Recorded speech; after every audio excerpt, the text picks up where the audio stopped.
별로 그리 성실하게 하지 않는 한 남자가 어느 날 외출하고 집으로 들어오는데 현관 앞에 자기 아들과 친구들이 놀고 있습니다.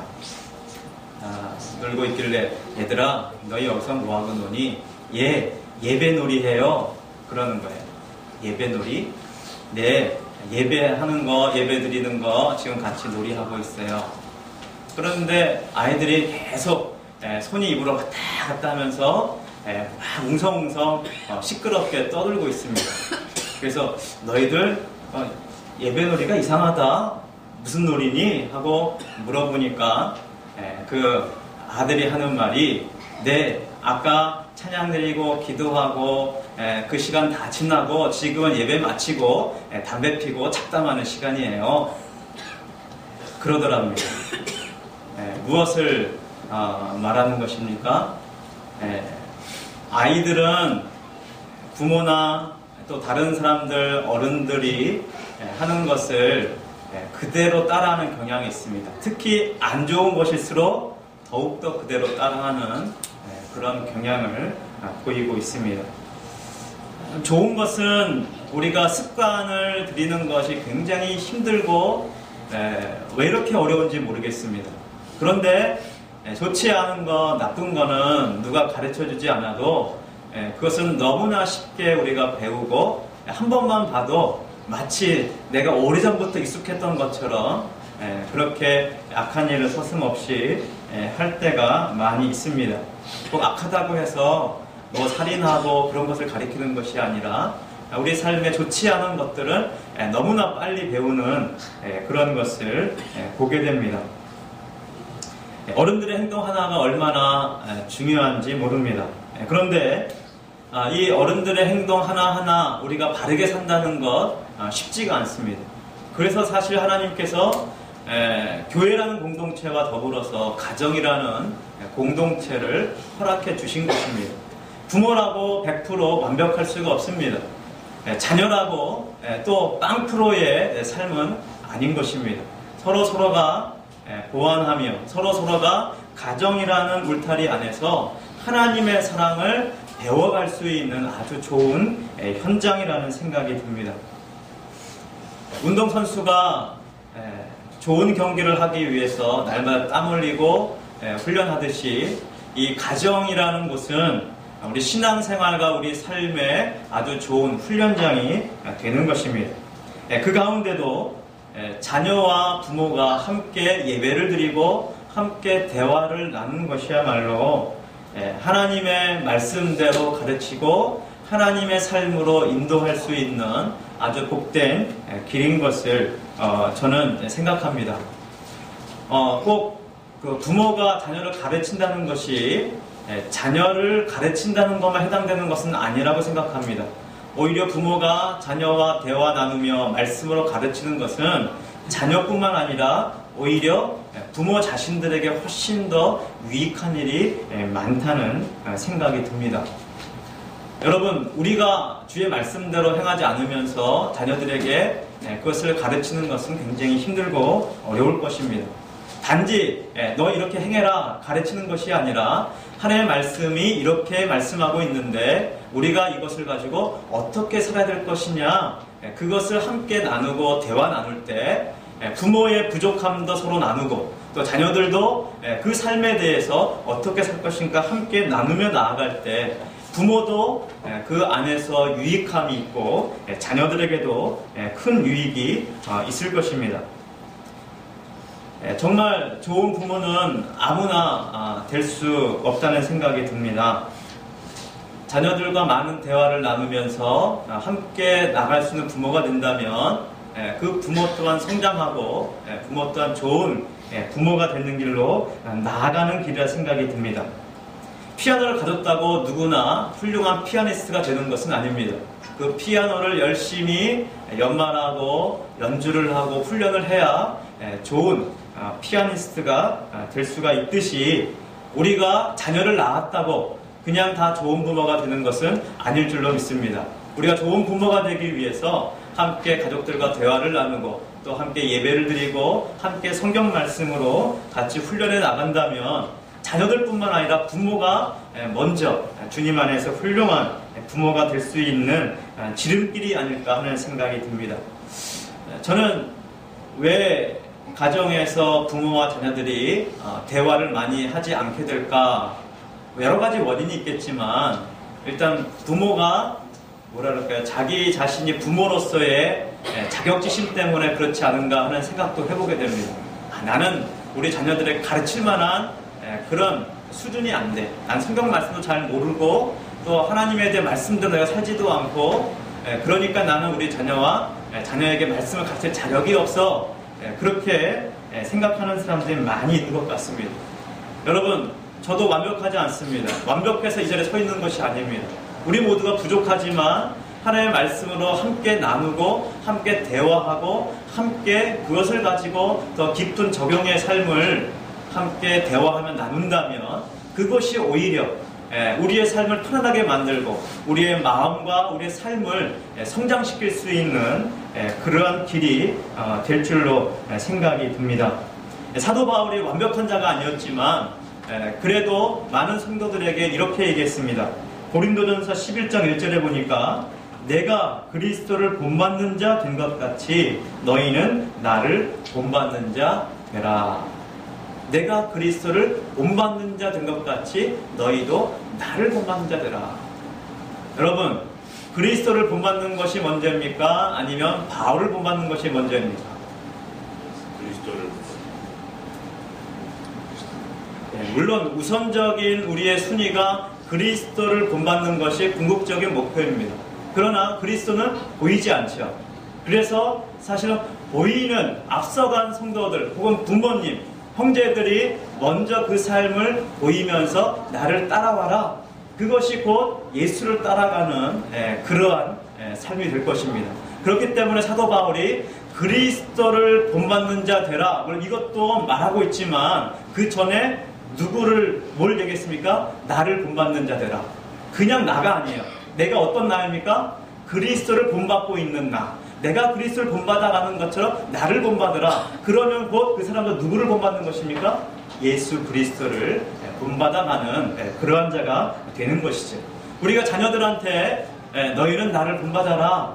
물론 100%다 본받아라 그 얘기가 아니고 아빠가 그리스도를 본받으려고 하는 그것을 본받아라. 우리는 이것을 자녀들한테 이야기할 수 있어야 될 줄로 믿습니다.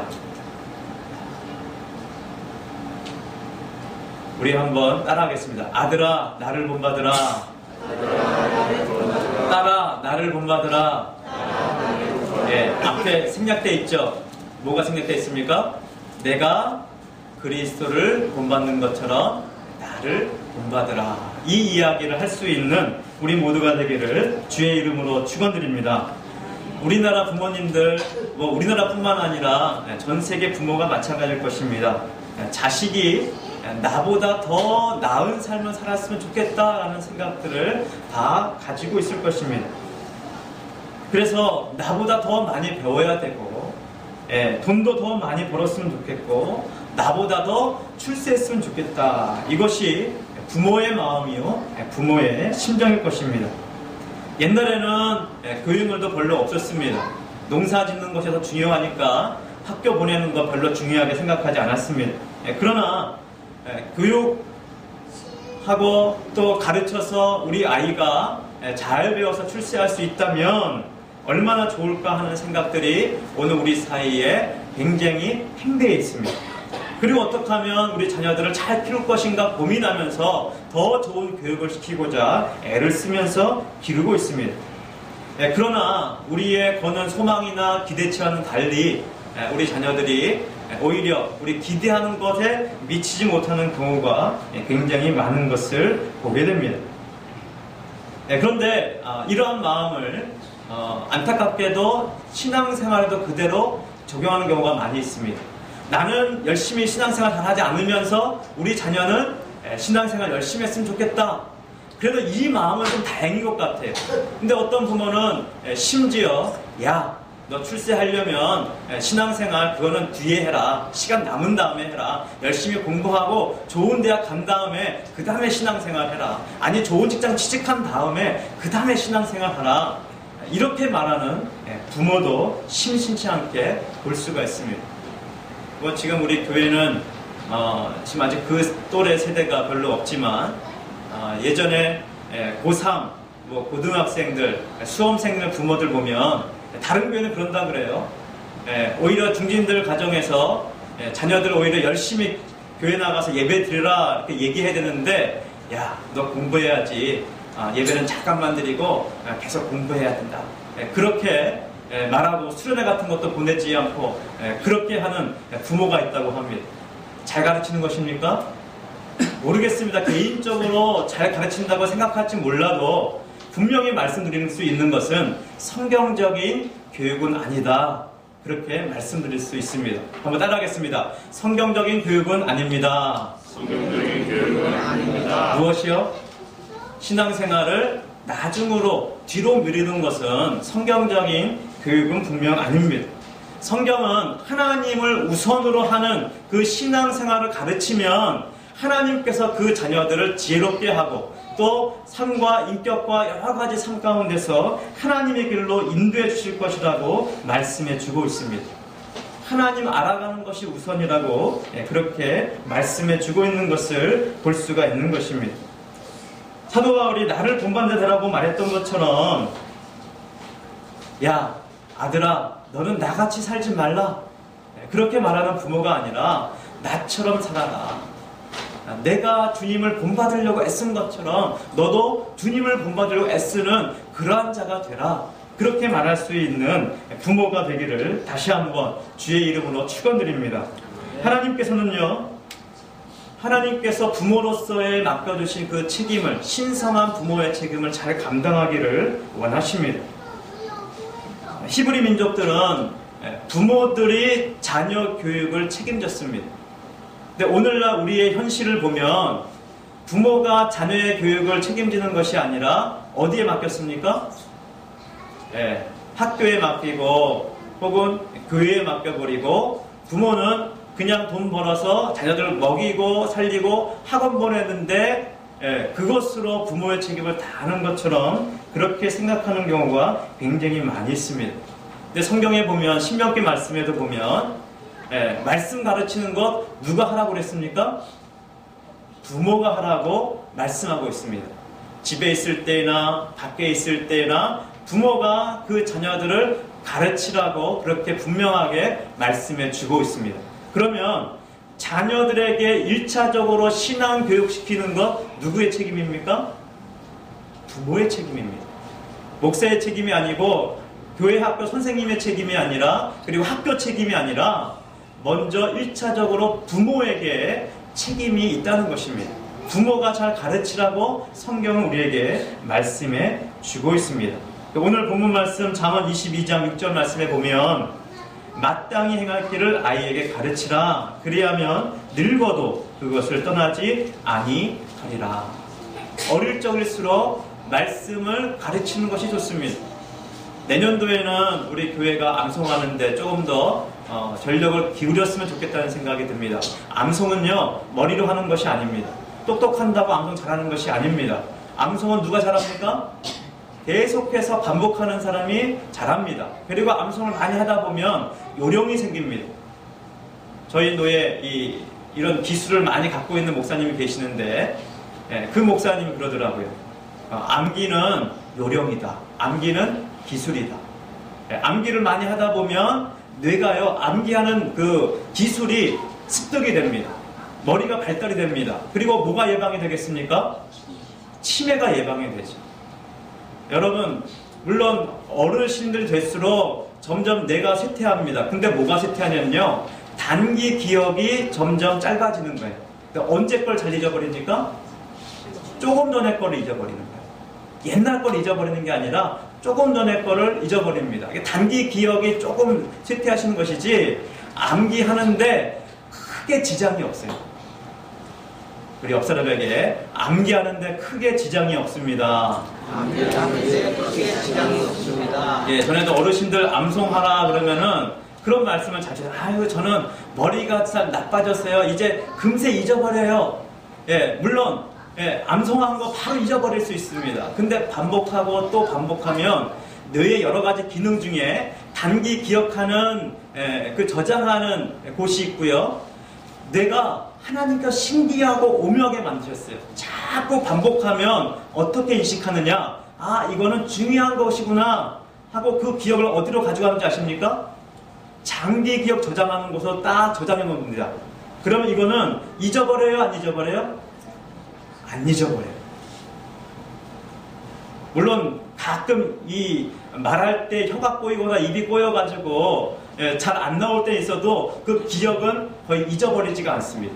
특히 어릴 적에 성경을 많이 암송한 것일수록 그것은 늙어 죽을 때까지 거의 잊어버리지가 않습니다. 언제 암송하는 게 유리할까요? 어릴 적일수록 유리합니다. 그러나 나이 들었다고 해서 암송 못하느냐? 절대 그것이 아닙니다. 하루에 계속 중요한 말씀 암송하고 또 암송하고 또 암송하면 하나님께서 어떻게 만드셨다고요? 아, 이거는 중요한 것이구나, 잊어버리면 안 되는 것이구나 하고 잊어버리지 않도록 그렇게 우리의 머리를 슈퍼컴퓨터보다 더 뛰어나게 만들어 놓으셨습니다. 우리 옆 사람에게 당신의 머리는 슈퍼컴퓨터입니다. 네, 하나님께서 우리 두뇌를요 그렇게 만드셨어요. 신기하고 오묘하게 만드셨습니다. 그래서 이 중요한 말씀은 내가 또 외워야지, 내가 이 말씀 마음에 새겨야지, 읽고 또 읽고 암송하고 또 암송하고 반복해서 읽다 보면 어떻게 됩니까? 그 말씀이 잊어버리지 않는 하나님의 말씀으로 내 마음에 새겨지게 되는 것입니다. 그래서 그 새겨진 말씀, 하나님의 말씀을 암송하고 또 암송하면서 그 말씀을 그냥 암송하고 끝나는 것이 아니라 그 말씀을 가지고 뭐 하는 겁니까? 얘야, 하나님께서 이렇게 말씀하셨는데 이게 어떤 의미일까? 무슨 뜻일까? 같이 나눈 겁니다. 자, 그렇다면 이 말씀을 우리 삶 가운데 어떻게 살아야 될까? 하나님께서 이 말씀을 볼 때 내가 어떤 삶이 되기를 원한다고 너는 생각하니? 그러면서 이 말씀에 대해서 내가 어떤 삶이 되기를 하나님께서 원하시는가? 그것에 대해서 얘기하면서 더 깊이 있게 대화를 나눌 수 있게 되는 것입니다. 그래서 1차적인 교육의 책임은 누구에게 있습니까? 부모에게 있는 것입니다. 그리고 2차적으로 학교에 있고 그리고 교회에 있는 것입니다. 내년에는 우리 부모들이 자녀들과 대화하는 그런 한 해가 되었으면 좋겠습니다. 말씀을 암송하면서 그 말씀 가지고 부모들과 자녀들과 함께 대화를 나누며 이 말씀을 적용하고자 함께 지혜를 모아서 함께 나눈다면 놀라운 역사가 일어나게 될 줄로 믿습니다. 더 좋은 부모가 되고 더 좋은 자녀가 되고 함께 성장하는 좋은 가정, 행복한 가정이 될 것입니다. 성경에 보면 이 가정교육에 성공한 여러 케이스가 나옵니다. 혹시 기억나는 사람 있습니까? 부모 때문에 훌륭한 자녀, 모세. 부모가 열심히 기도해서 하나님께서 주셨고 또 그 부모가 유모보다 더 진한 그 부모의 열정을 가지고 공식적인 유모가 되었죠. 유모지만 진짜 어머니로서 하나님, 히브리 민족, 이스라엘 민족, 하나님의 백성인 것을 열정적으로 가르쳤습니다. 위대한 하나님의 이스라엘의 위대한 지도자가 된 것을 볼 수가 있습니다. 또 누가 있죠? 사무엘이 있습니다. 한나가 하나님 앞에 간절하게 기도해서 응답받은 그 사무엘. 그리고 이 사무엘 하나님의 약속대로, 엘리사가 약속한 대로 하나님께 바치잖아요. 그때 젖을 떼기까지, 지금은 돌전에 떼고 그렇지만 그 전에는요, 웬만큼 어린아이까지 다른 밥을 먹이면서도 식사를 하면서도 젖을 먹였습니다. 젖 뗄 때까지 그러니까 한 5세에서 6세 정도까지 데리고 있다가 그 다음에 이제 엘리 제사장에게로 성전에서 수고하는 자로 보낸 것이죠. 그때 정말로 하나님의 사랑으로 말씀으로 열심히 사무엘을 양육해서 위대한 이스라엘의 지도자가 되었습니다.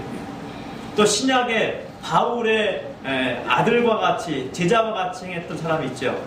에베소에 목회를 했던 디모데. 디모데도 그 할머니와 어머니의 신앙의 유전을 잘 받은 아주 훌륭한 케이스라고 볼 수가 있습니다. 뿐만 아니라 성경에 보면 실패한 케이스가 있습니다. 사무엘과 관련해서 그 동시대에 제사장 누가 있죠? 엘리 제사장이 있습니다. 엘리 제사장은 가정교육에 자녀교육에 실패한 대명사라고 볼 수가 있습니다. 홈리와 비느하스. 그래서 하나님께서 사무엘을 부르시고 이 엘리 제사의 가정에 대해서 예언을 하게 하십니다. 이 가정이 이 아들들이 죽게 될 것이다. 가문이 멸절될 것이다. 왜 그렇게 됐느냐? 자녀에게 하나님을 가르치지 않았습니다. 그냥 단순히 지식적인 것을 말하는 것이 아닙니다. 물론 이들이 제사장이 되었고 성전에서 봉사하는 자들이 되었지만 그들의 삶 가운데서 하나님을 알고 하나님을 경험하고 하나님을 경배하고 예배하는 삶의 모습은 전혀 나오지가 않습니다. 하나님을 가르치지 않았다고 말씀하고 있습니다. 그래서 엘리 제사장에게 그것을 하나님께서 경고를 하셨습니다.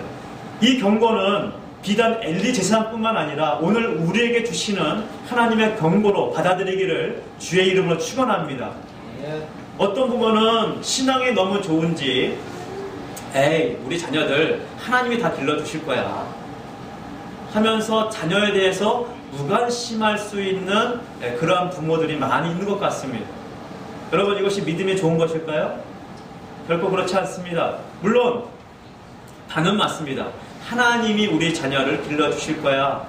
이 말은 틀린 말은 아닙니다. 그러나 하나님께서 왜 부모에게 자녀를 주셨느냐? 하나님께서 이 자녀를 길러 가실 것이라는 그 믿음을 가지고 이제 이 자녀를 내게 맡겼으니 하나님께서 기르실 것이라는 그 확신과 신앙 가운데 이제 말씀으로 교육할 책임을 부모에게 맡겨주신 것입니다. 그러므로 하나님께 기르실 거야 하면서 무관심하면 절대 신앙의 모습이 아닙니다. 하나님께서 기르실 것을 믿고 확신 가운데 어떻게 하는 것입니까? 더 가르치고 더 대화를 나누는 것이 부모의 책임인 것입니다. 제가 잘하고 있어서 이 말을 하는 것이 아닙니다. 내년부터는 나도 더 이것을 열심히 해야 되겠다는 각오를 가지고 지금 여러분에게 말씀을 드리는 것입니다. 여러분 우리 더 대화를 나누는 가정이 되었으면 좋겠습니다. 대화는요 일방적인 대화가 아닙니다. 나 혼자 얘기한다고 대화가 아닙니다. 나도 얘기했다면 또 누구 얘기도 들어야 됩니까?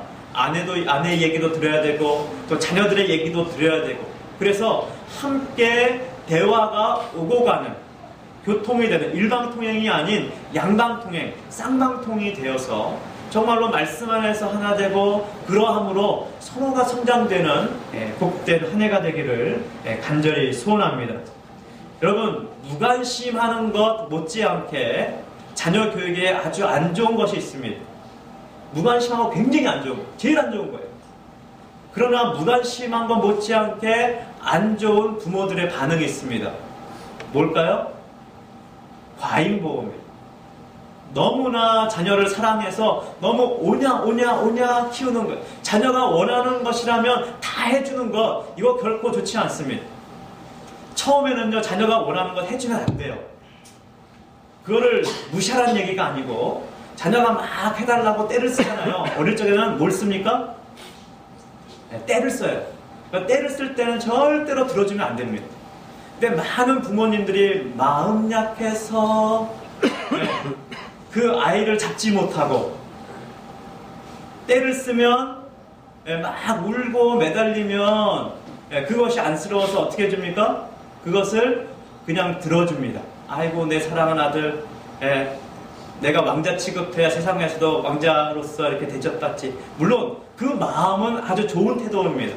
그러나 오냐 하고 떼친다고 다 들어주면 그 아들은 어떤 아들이 될까요? 따라하겠습니다. 떼쟁이가 된다. 뭐가 된다고요? 떼쟁이가 되는 거예요. 그래서 막 때를 썼는데 안 되면 뭐부터 나요? 그 아들은? 화가 나고 짜증이 나고 그 아들은 평안함과 기쁨을 별로 모릅니다. 감사를 모릅니다. 무조건 내가 원하는 거 돼야 되는 그 아들이 되고 맙니다. 정말 지혜로운 부모가 되려면 그 자녀가 처음 막 때를 쓸 때 처음에 무조건 들어주면 안 돼요. 들어주지 마세요. 아멘이 없네요. 네, 들어주지 말아야 돼요. 그리고 한참 있다가 어떻게 합니까? 지나간 다음에 그 아들이 원한 거를 짜잔 하고 내놓는 겁니다. 그러면 그 아들이 어떻게 할까요? 너무나 기뻐가지고 와 우리 아빠 최고. 예, 그렇게 아빠를 사랑스러운 눈으로 이제 하트가 뿅뿅뿅 나오지만 이내 그 하트는 어디로 갑니까? 예, 그 선물 받은 그걸로 이제 가는 거죠. 그 선물 받은 거 이제 누구 거 되는 거예요? 예, 자기 거 되는 거예요. 그럼 아빠가 야 그거 잠깐 줘봐 그러면 싫어 내 거야.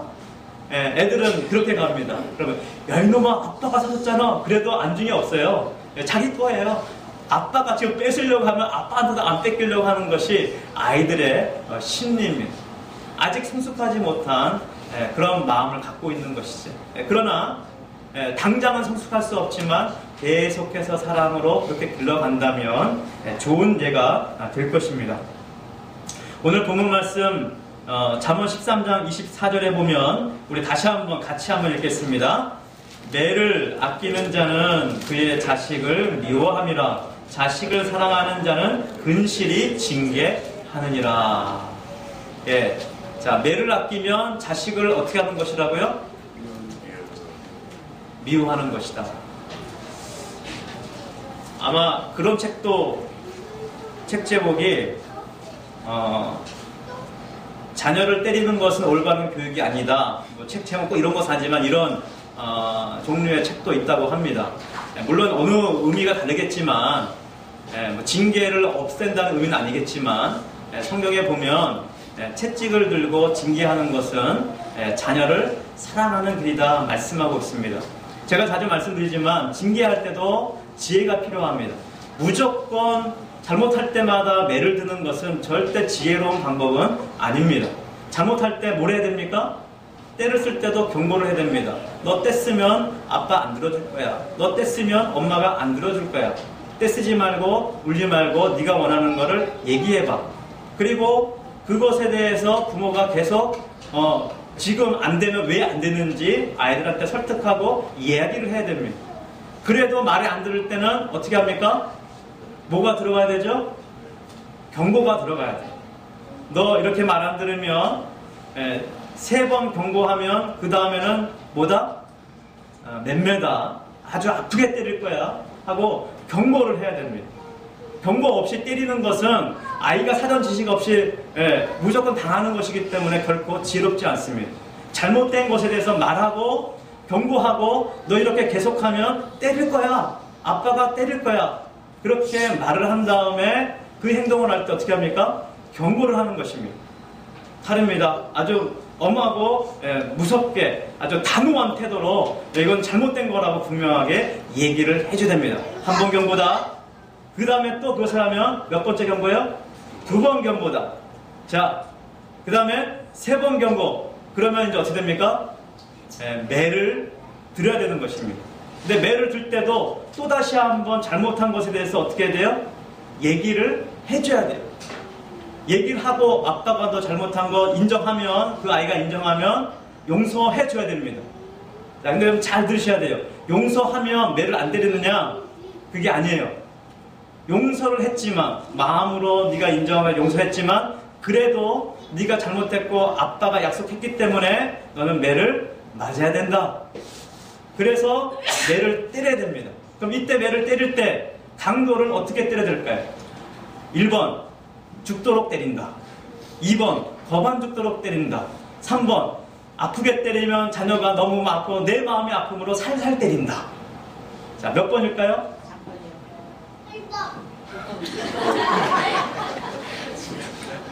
준서 1번? 뭐 죽도록 때리는데 죽도록 때리면 안 되죠. 3번 살살 때린다. 이것도 안 됩니다. 그럼 어떻게 때려요? 거반 죽도록. 그럼 말도 이게 뉘앙스가 좀 이상하지만 어떻게 해요? 아프도록 때리는 것입니다. 아프도록. 아픔을 느끼도록. 아, 잘못하면 이렇게 아프게 맞는구나. 다시는 내가 잘못하면 안 되겠다. 이걸 느끼도록 때려야지. 살살 때리잖아요. 그러면 그때부터요, 이 아이가요, 얼마나 영특한지 몰라요. 아주 똑똑합니다. 뭘 알아요? 아, 뭐 요 정도는 뭐 감당할 수 있어. 그리고 계속 또 뭐 해요?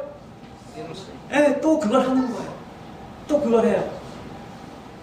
그러니까 아프도록 때려야 그 다음에 잘못하면 매를 맞는구나, 되게 아프구나, 그것을 깨닫고 누구 말을 듣습니까?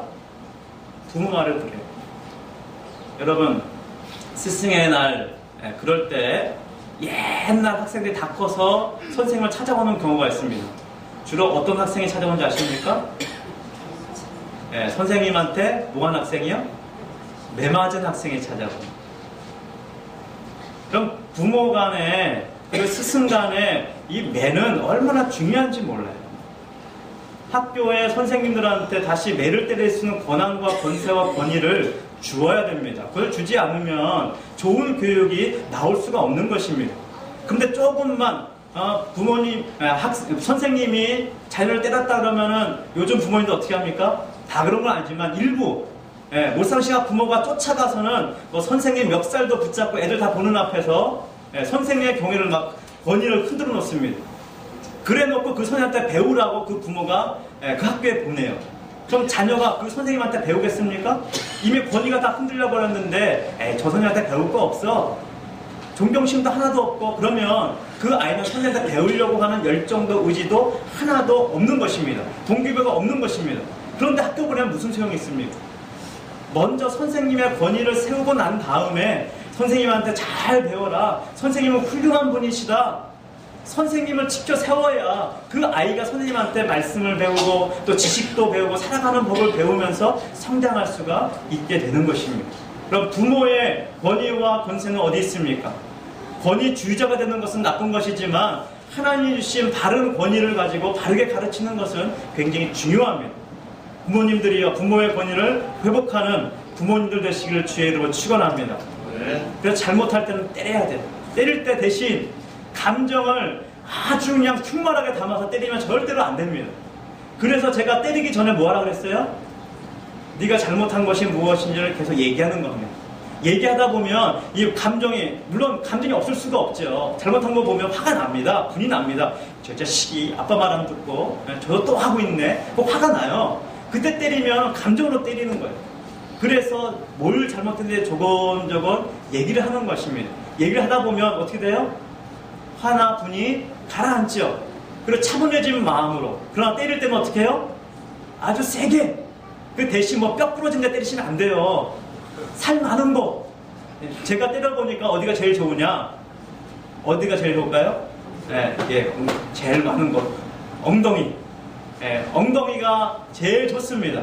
그러니까 여기는 죄송합니다. 멍들도록 때려야 돼요. 멍들 만큼 아프게 때려야 돼요. 그렇지 않으면 자녀를 사랑하는 것이 아닙니다. 그러니까 사랑하는 강도만큼 때려야 됩니다. 여러분이 자녀를 사랑하시면 어떻게 해요? 세게. 그냥 죽도록 때리시면 안 되고요. 그냥 아프게, 멍들게 세게 때리셔서 자녀를 사랑하는 여러분의 증표를 보이시길 바랍니다.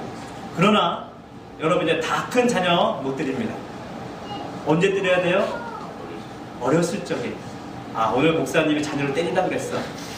그러니까 이미 뭐 손자도 있고 아들까지 낳은 아들 불러다 놓고 아들아 이리 와라. 또 행동이 마음에 안 든다. 엎드려 뻗쳐.